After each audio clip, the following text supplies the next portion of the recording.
Members, it's 5:30. I'd like to call the meeting to order.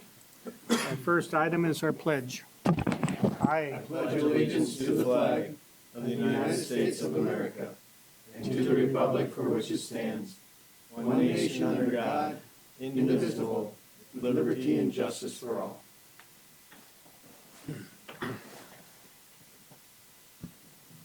Mr. Vice Chair, could you read our mission statement? The mission of the Marshall Public School District is to educate, support, and prepare all learners for success. Thank you. Approval of the agenda. Motion to approve. So moved. I'll second. Any additions? Hearing none, please vote.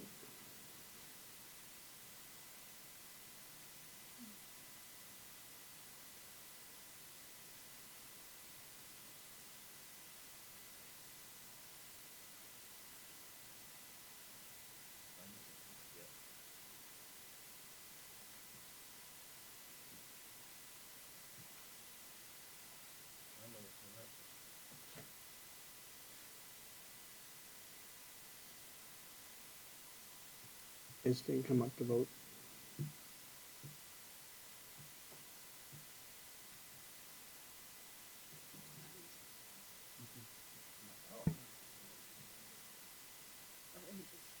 Thanks, Tricia. It is approved. Public forum. Now it's time. If anybody in the public would like to approach, now is your time. Moving on to our presentation. What does the data say? Welcome. Since we're a data-driven school system, this is very important. That's right. Is this on, Trish? Yeah, okay, perfect. All right, thank you for allowing me to come this evening and share some of our data from last school year with you, our spring data information. So we were excited, dare I say, to be able to do spring testing. Not everyone might agree with that, but the year before, because of COVID, we weren't able to have any spring testing, NWA, MCA, all of our big stakes testing because we were not in school. So last year it was nice to have somewhat normalcy with our spring testing, so we could get some data to see where are our kids, what can we celebrate, and what can we learn from our data and move forward? What type of trends are we seeing? So with that, I wanted just to kind of showcase who are our students here in Marshall Public Schools.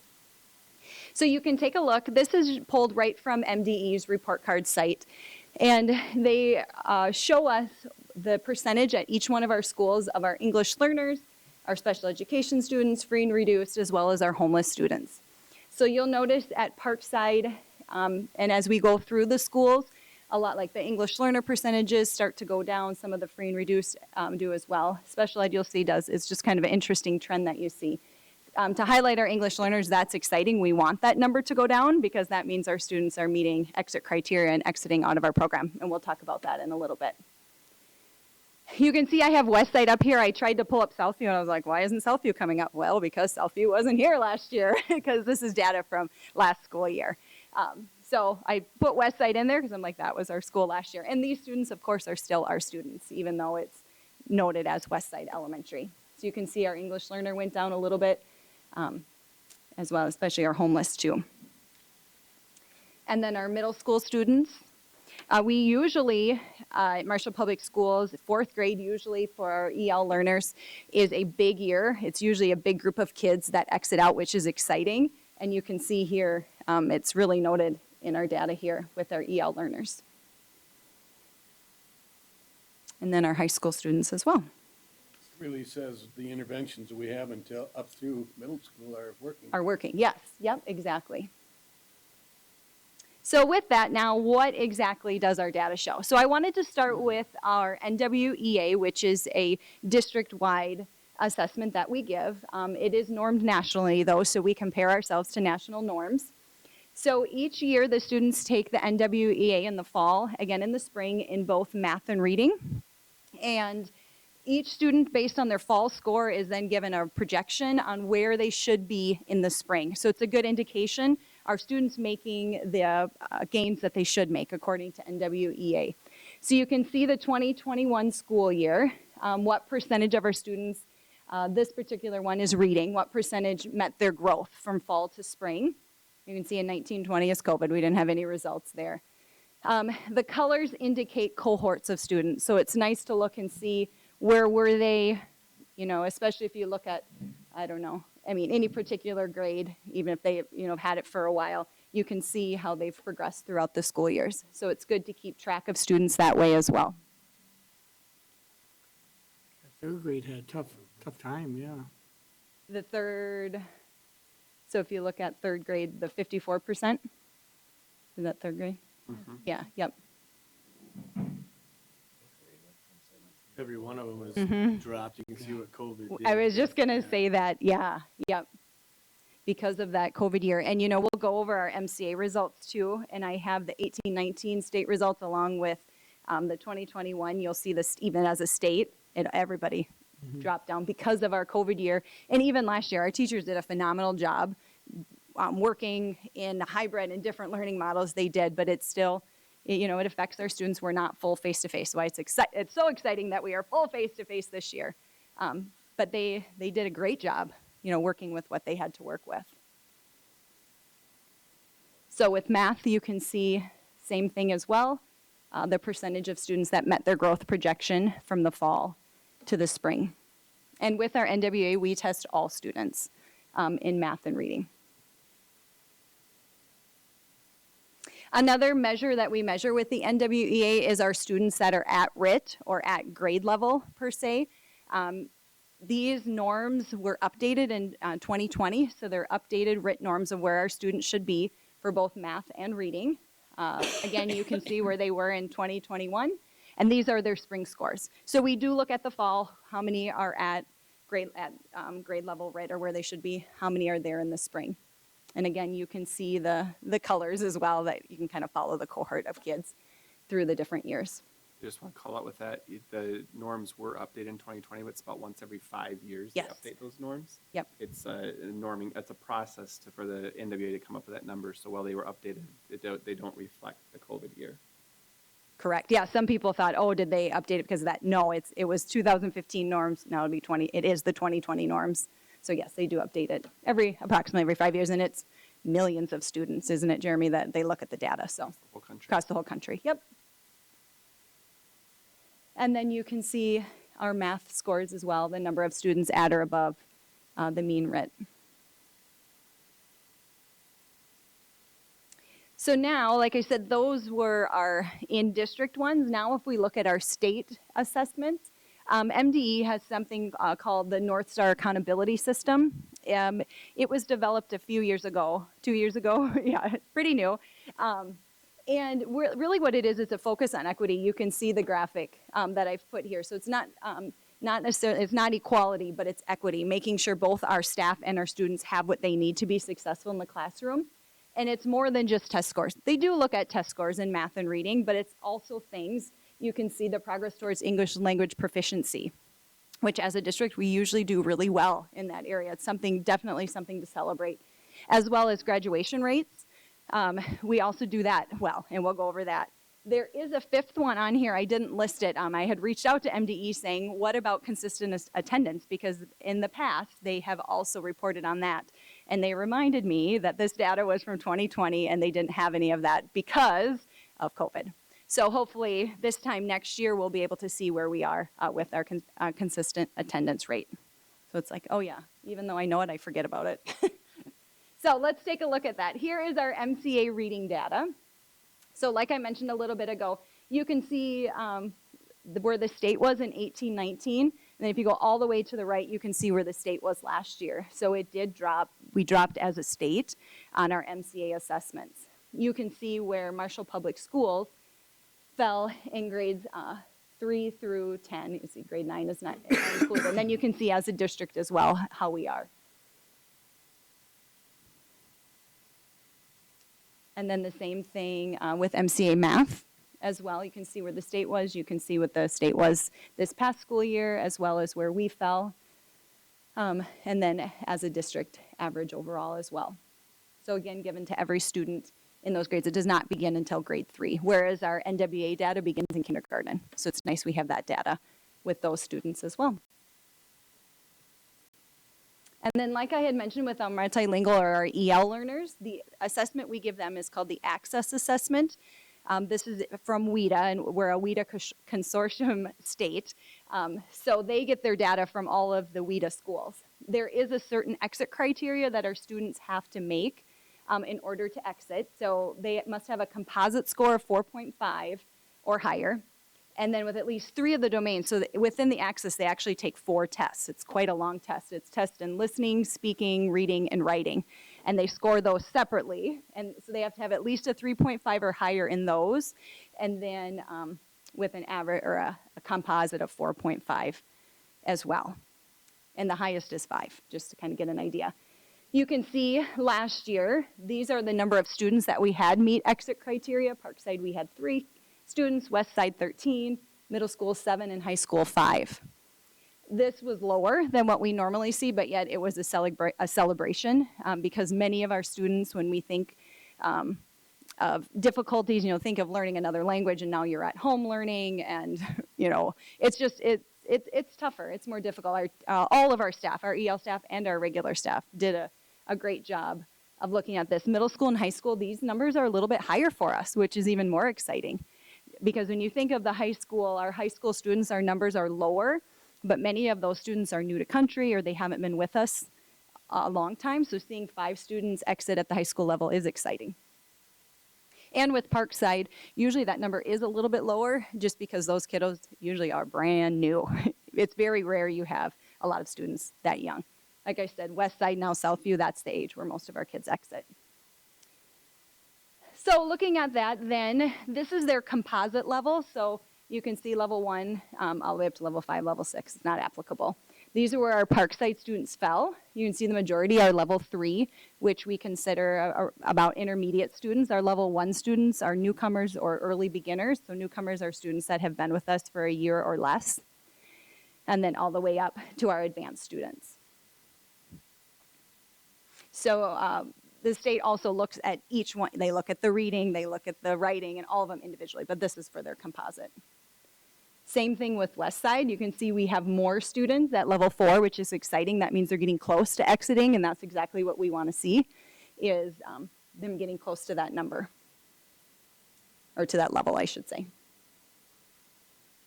And then our middle school as well. You can see the majority of their students are level 3, so about in that intermediate range. And then our high school students, the majority, half of them were at level 3 last year. So another thing that MDE normally does, but because of COVID, they haven't yet, so this will come next year. They look at each student individually, similar to the NWEA, what progress should they make? So they look at each student individually, when did they arrive in the United States, and on average it should take about 5 to 7 years, is what they say, to meet proficiency, and then they will give them, here's what they should score after year 1, if this is what they scored, or year 1, here's what they scored, the end of year 2, they should be here, and then they should make proficiency. Unfortunately, we don't have that because of COVID, because it's very helpful for teachers to see where should they be, because if they're a beginner, they're probably not gonna exit. It's just not realistic, but what type of progress should we see them make so they can exit in a few years? So that data will be coming at the end of this year, well, probably the beginning of next year. So then graduation rate, North Star looks at 4 and 7 year rates for accountability purposes. So you can see we have the high school as well as Maytech for 4-year and 7-year graduation rates. And then MPS, they look at all of our students at, all of our seniors at the high school and Maytech together. And then that's where they come up with Marshall Public Schools graduation rate. So you can see, and this was from 2020. Our 2021 data probably will come in, who knows when. We just received it. It's so lagged, the 2020 data.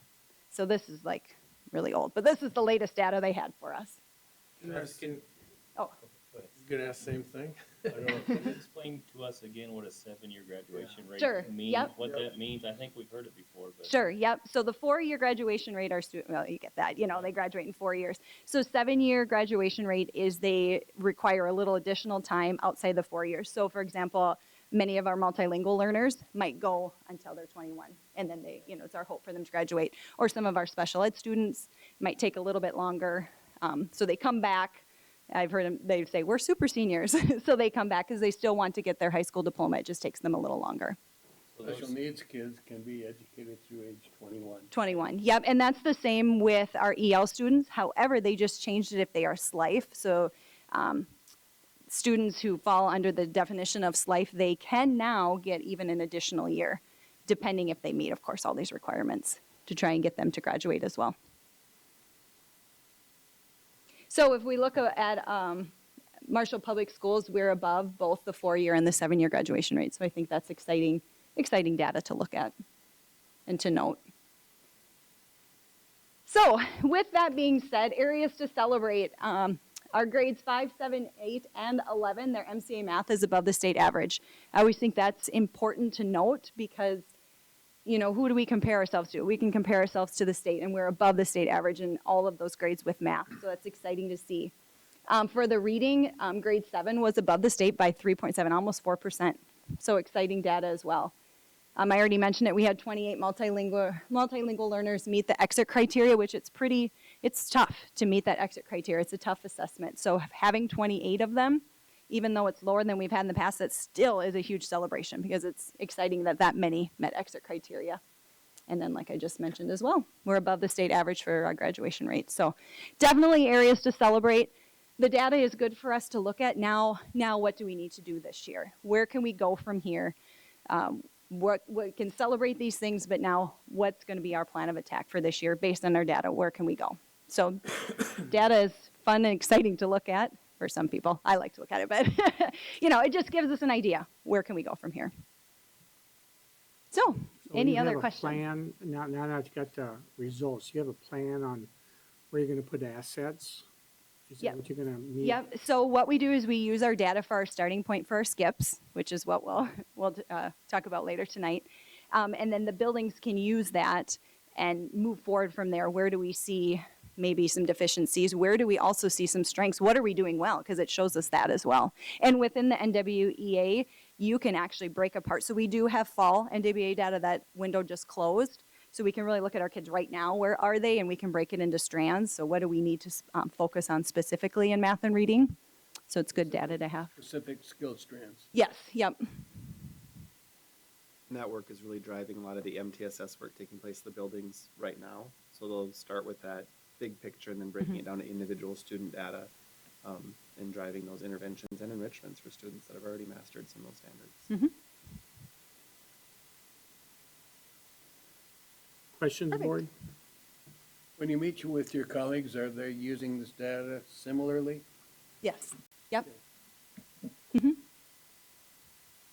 I would say they are. Don't you think, Jeremy? I think so too. Our principals do a nice job of disaggregating the data for their buildings as well. Perfect. All right, thank you. Thank you, Beth. Moving on to our consent agenda, do we have a motion? I'll move. Second? Any discussion? Hearing none, please vote.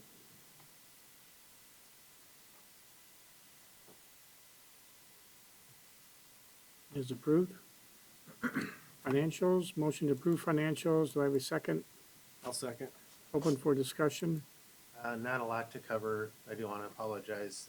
We had a batch that was voided, so there was a couple of pages of zeros on the report, but otherwise, nothing out of the ordinary. Our community service fund is a little higher because we had our quarterly payments to the collaborative districts for ADE.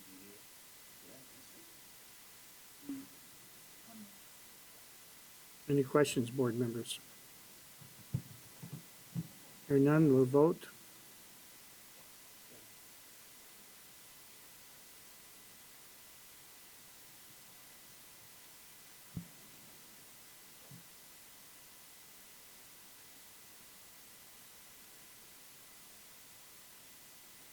It is approved.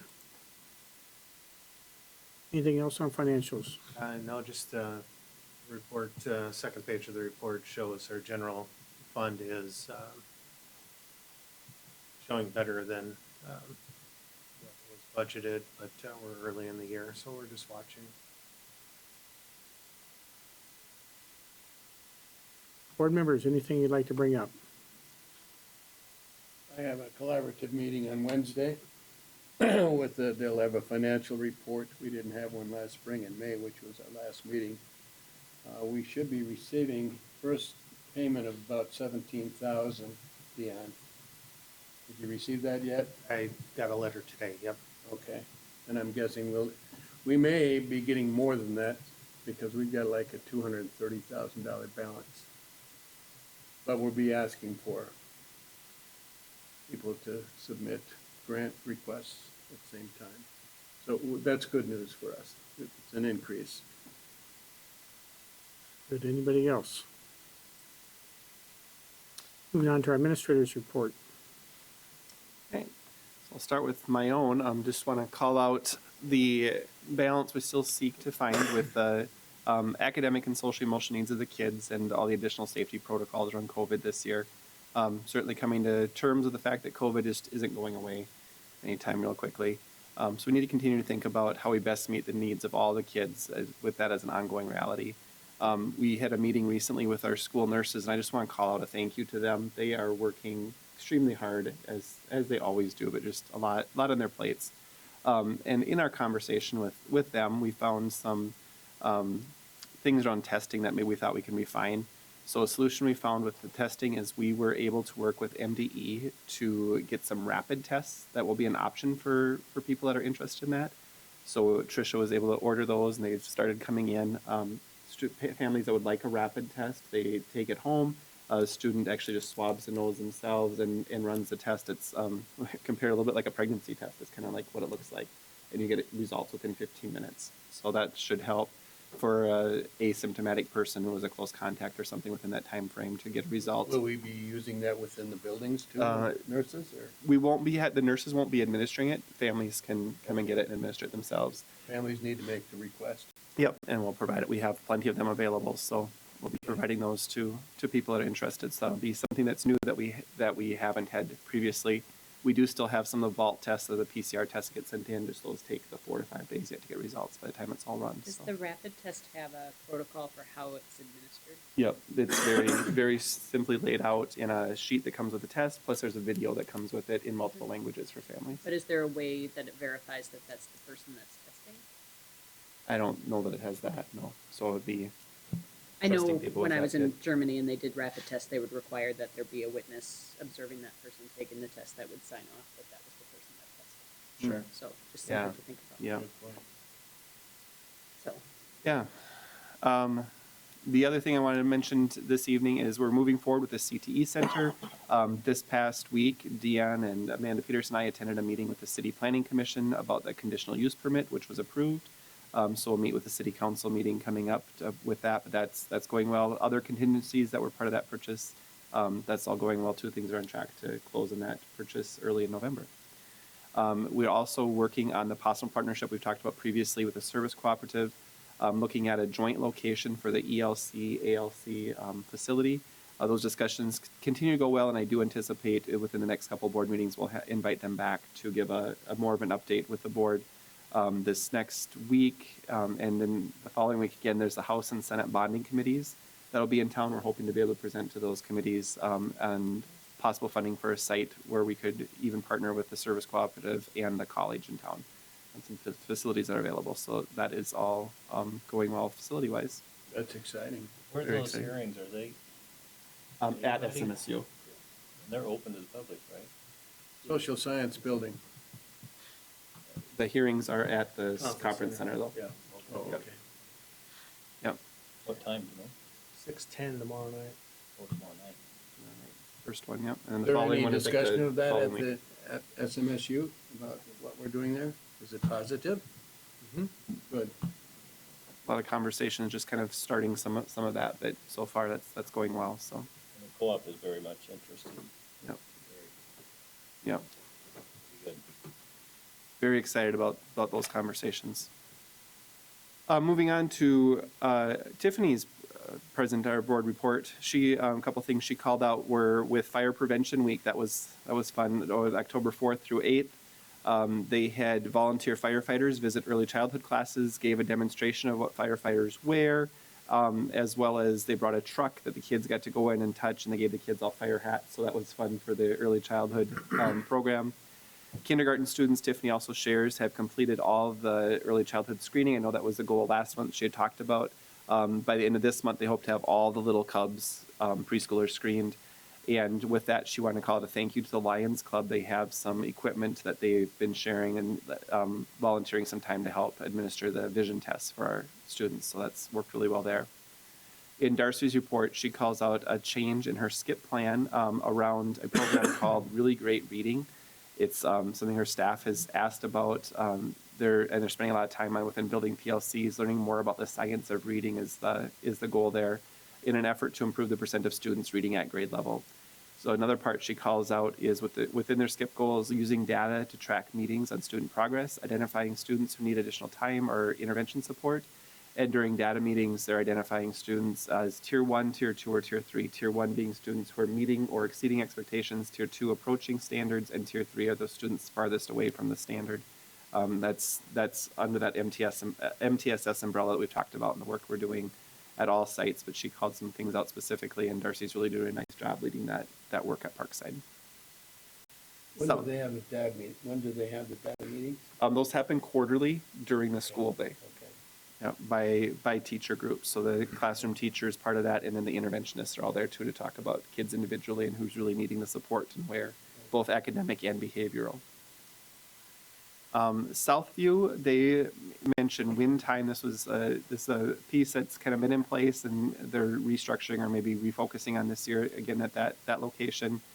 Using student data from last spring and this fall, used to divide up students into some smaller groups where they can really individualize instruction. So WIN stands for what I need, and that's targeted to the standards, and the groups for that change by unit.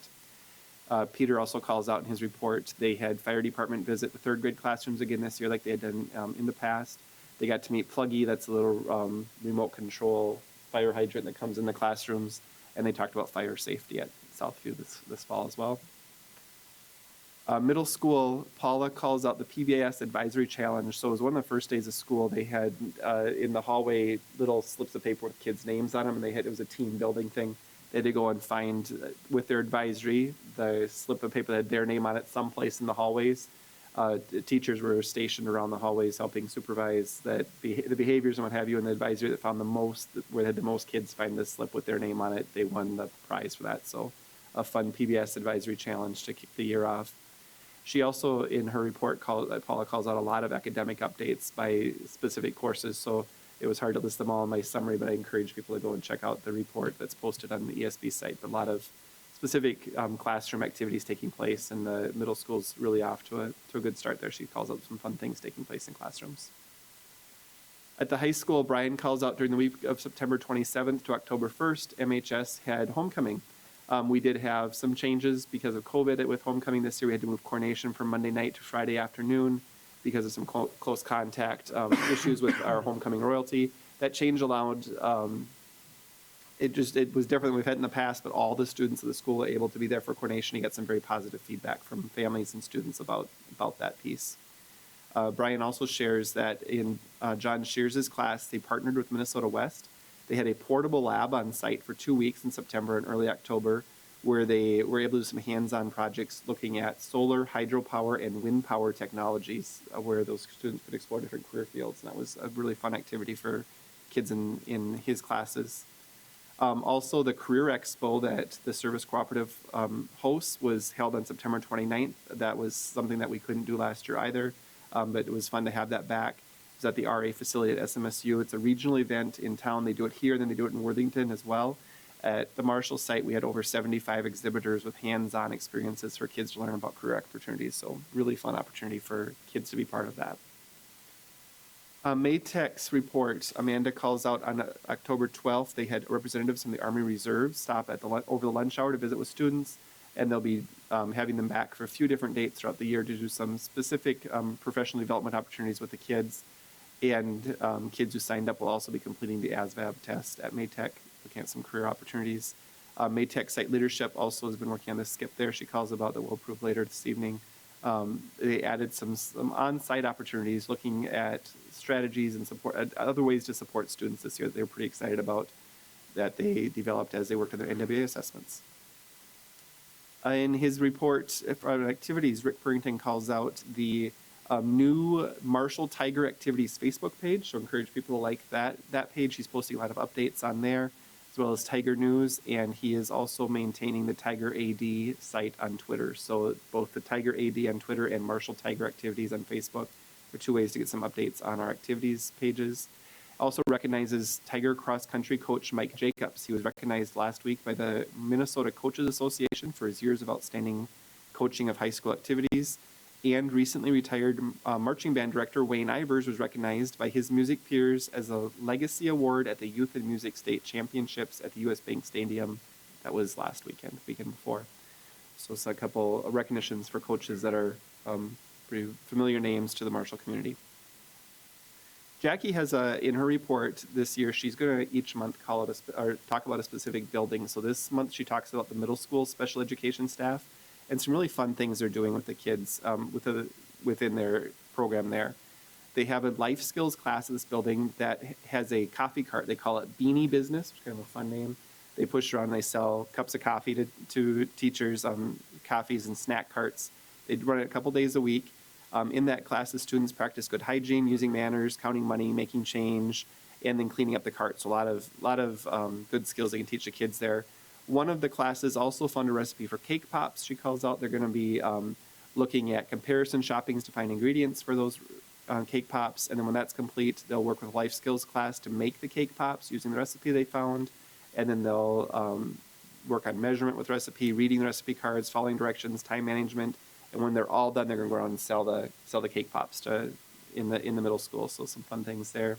EL social skills class is another one that she talks about where the special ed students are working with some EL learners, and they're going to paint pumpkins where they can work on social skills, creativity, problem solving skills, friendship skills, a lot of very specific things they can work on within those groups. And then they'll display the pumpkins for everyone to see when they have those completed. Coordinator of Special Projects, Mary Kay, talks about the Project Success Program that has begun. That was K through 8, and that started October 5th. There were 95 students beginning in the program. I'm hoping to add some few more as staffing increases. You'll see some requests for some additional help with some classrooms there this afternoon. Also calls out the fall NWA. She serves as the DAC.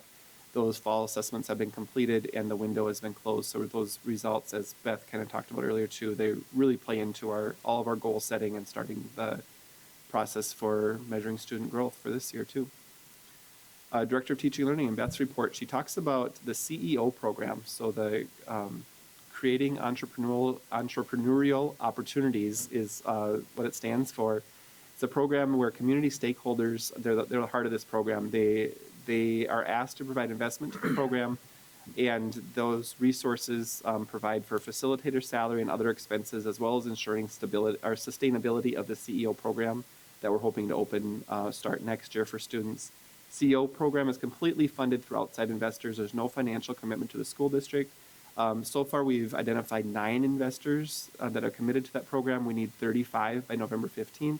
When we have those investors in place, then we can really start planning for the future with that program. But it's completely led by community businesses, and students take a full block for the entire year where they attend class at the business sites, learning about their business. And their accumulating project is creating a business of their own where they might create a product or something they sell at the end of the year, or a service that they would market. So a lot of skills that it just sounds like a really great program as we're working on our CTE programming to make those connections for kids with local businesses. So that will be continuing to happen, looking for those investors over the next couple weeks. Yeah, and I got you next. We had a safety and IAQ committee meeting, so I pointed out some of the things we talked about, like Jeremy had just mentioned, COVID's not going away, so put some things that we had discussed, reminding people that we've got the ionization system in place. Southview's ionization should be installed hopefully in the next couple of weeks. Over MEA, we're planning on having the HVAC system commissioned over there, and once that's done, we'll be able to install it at Southview. And then we just talked about some of the airflow. We've had some questions from some parents of the airflow in the buildings, the outdoor air. I include a little blurb on that. As I mentioned, we'll have over MEA break, Southview will have quite a bit of our punch list items hopefully resolved with no school Thursday and Friday. Contractors will be working on that. And then on the 28th, Warren had a tour with the fire department, showing them the layout of the building, south view, the mechanical room, emergency exits, etc., just so they're familiar with the new building. Then I just put a little blurb, copied off of the Tiger Insider that Jeremy had shared with our new staff, our new payroll person, and our new HR person. Put something a little more elaborate in next month's, but is the personnel you saw. Russ Sano is retiring at the end of this calendar year, December 31st.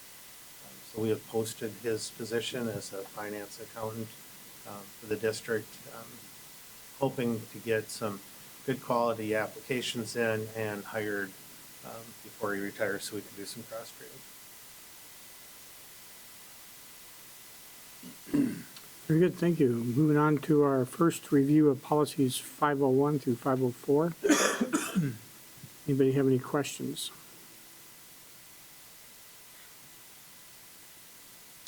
Moving on to our action items, approval of the site continuous improvement plan for 21-22. Motion to approve. Do I have a second? Second. Is open for discussion. Share that each site has been working on these site improvement plans for this year. As we're wrapping up the fall screening and initial testing at the sites, and now we have this data we're using to align our instruction, intervention, enrichment. Recognize the pandemic and shifting learning models really created some lag in academic and behavioral achievement for the kids. And the struggle we're facing this year is that the standardized assessments have not had benchmarks realigned or renormed because of the pandemic. So the SCIP plans we're presenting for approval today represent the work and measures we have in place around that work. A couple highlights that you'll see in there: a focus on the science of reading at Parkside, Southview working around the Read Well by third grade, including activities that promote reading, a new goal at the middle school this year that focuses on social emotional learning and the second step curriculum that was not in the previous SCIP. Additional work at the high school around the BAR program, targeted intervention program that's really focuses on those ninth graders making the transition into the high school, and a deeper look at best practice reading and math strategies at Maytech. Any questions, board members? Hearing none, please vote.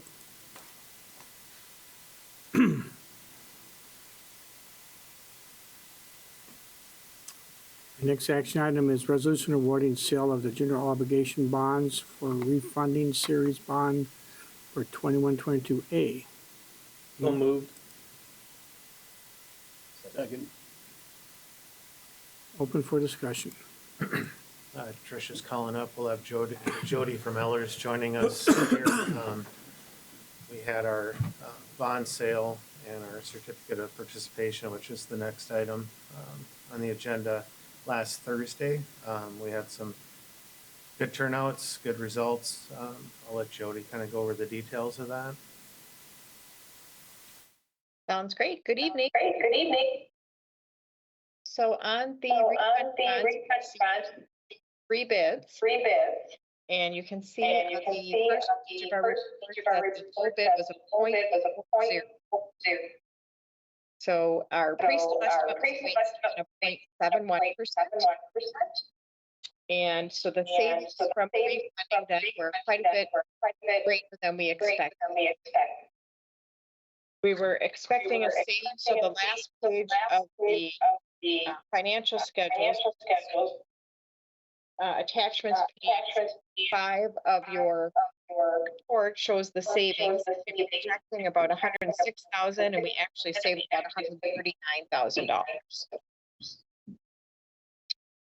The savings were within the parameters that the board approved, so we've already had Dion and I believe the clerk signed off on the proposal form. So tonight, the resolution that you have before you is to ratify the award of the sale. And I should also mention that we did focus the savings in the maturity that will occur in fiscal year 24. And the reason that we did that is that your tax levy for taxes payable in 22, which will finance your debt service payments for fiscal year 22-23, is pretty flat. So we thought with the potential upcoming operating referendum that will be discussed, it might be more helpful to have the savings occur with taxes payable in 2023. So that's the reason that the savings was shifted into 1 year rather than split between the 2 years.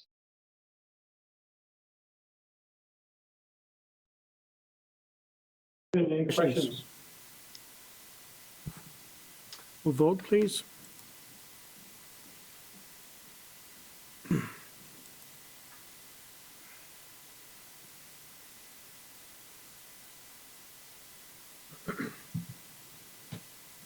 It is approved. Next action item is resolution awarding the issuance of certificate of participation. Motion to approve. I'll second.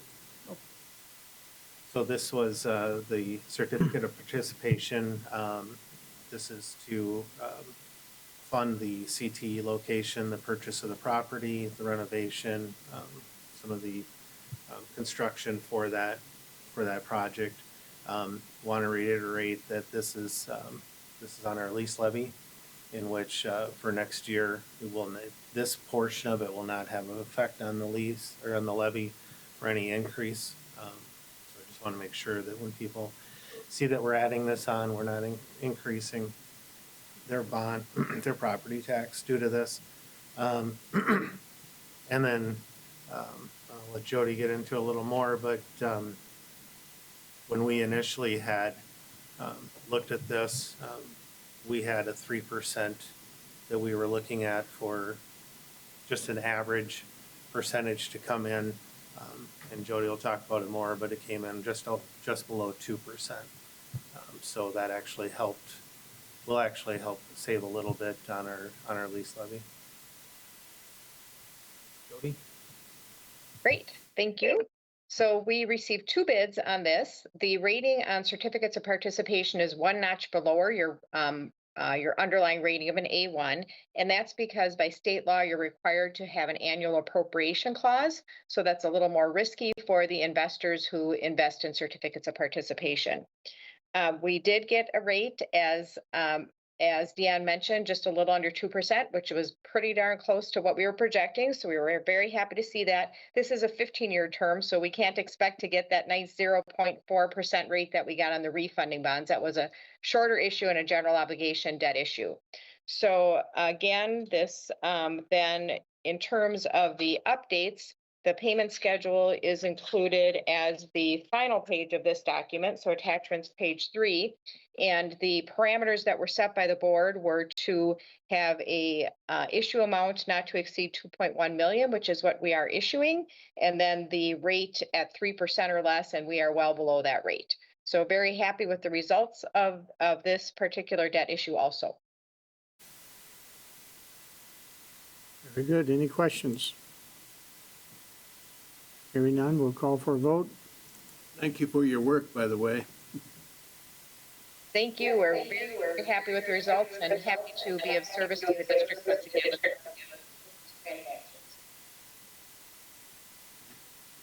It is approved. Thank you, board members. The meeting is over.